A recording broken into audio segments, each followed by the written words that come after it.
Hi, it's Hannah here from Physic, and today I wanted to talk briefly about one of what I call the spiritual symptoms of menopause and what the potential long-term effects of that might be if we don't manage it properly.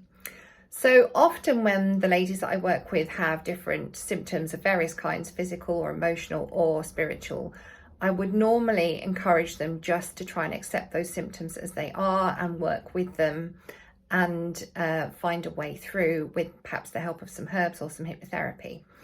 There is one exception though, and there's one symptom where I would encourage ladies occasionally to move out of their comfort zone and try and push on through if they can. And that symptom is the need for solitude, that need to be tucked away on your own in a corner and not interacting with friends or family.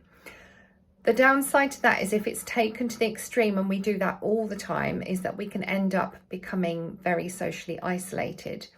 And the longer that goes on, the harder it can be to venture back out and reconnect with family and friends, or if they have drifted away because they haven't been able to see you, then we need to form new friendships, and that can be very difficult when we've got out of that habit of interacting with other people.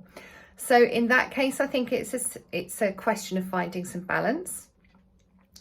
Obviously, if you have this need for solitude constantly, I would encourage you to get some solitude as and when you can, and do retreat, do have some time to yourself, because we all need that.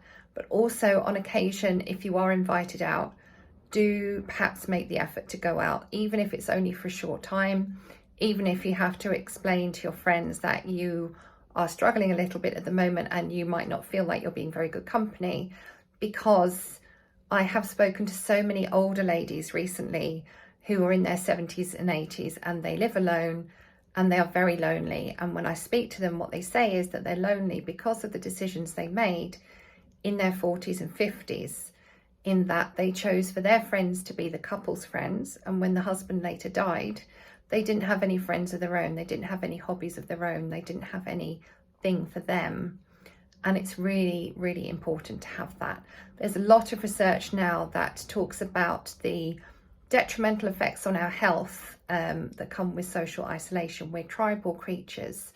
Human beings are designed to live in groups, and particularly with things like dementia, we do increase our risk of dementia if we become socially isolated. So if we get into good habits now in our 40s and 50s, even if we need to be a little bit uncomfortable to do it, I would encourage you to do that. I would love to know what you think. Please feel free to comment below and maybe we can have a chat. Bye.